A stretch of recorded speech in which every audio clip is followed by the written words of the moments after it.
তো কি খবর দাদারা, আজকের ভিডিও টপিক হচ্ছে যে আপনারা ট্যাঙ্কি খুলবেন তো কি কারণে খুলবেন আর কি সিস্টেমে খুলবেন। তো এই ট্যাঙ্কির ভিতরে অনেকটাই বরফ জমে গেছে কিংবা জলও কিছু বেরাবে, আপনাদেরকে দেখাবার চেষ্টা অবশ্যই করব।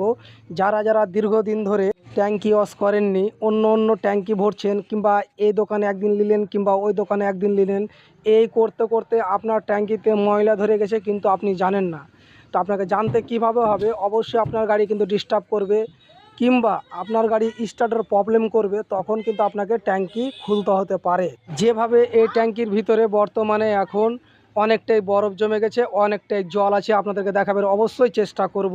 তো রিয়েলি আপনাদেরকে দেখাবো। আর বিশেষ করে মনে রাখবেন যে কতগুলো বরফ জমে আছে, হাত দিয়ে বাহির করে আপনাকে দেখাবার চেষ্টা অবশ্যই। আর বিশেষ করে মনে রাখবেন আমাদের ঠিকানা কুতুবগঞ্জ রিকোভারি প্রাইমারি স্কুলের পাশেই, রোডের ধারেই আমাদের গ্যারেজ। ট্যাঙ্কিটাকে একটু হালকা উল্টাবো, কতগুলো জল, এতগুলো জল থাকলে গাড়ি কিভাবে চলবে আপনি বলেন। কি কথাগুলো কি বুঝাতে পেরেছি? অবশ্যই পেরেছি। শুরু থেকে শেষ অবধি অবশ্যই ভিডিওটাকে দেখতে হবে। আর আমার ইউটিউব চ্যানেলটাকে অবশ্যই সাবস্ক্রাইব করে নেবেন, বেল আইকনটা বাজিয়ে দিবেন, প্রতিদিন নিত্য নতুন ভিডিও আপনি পাবেন। নিচে অতটুকু জল ফেলার সত্ত্বেও ফের আমি বর্তমানে বালতিতে জল ঢাললাম। আর রিয়েলি দেখতেই পাচ্ছেন যে আমি হাত দিয়ে কিন্তু আপনাকে বরফ বের করে কিন্তু অবশ্যই দেখাবো যে বরফটা কি কারণে এভাবে জমেছে। আপনার ট্যাঙ্কিতে অবশ্যই জল ছিল, দেখতে পাচ্ছেন কতটা বরফ।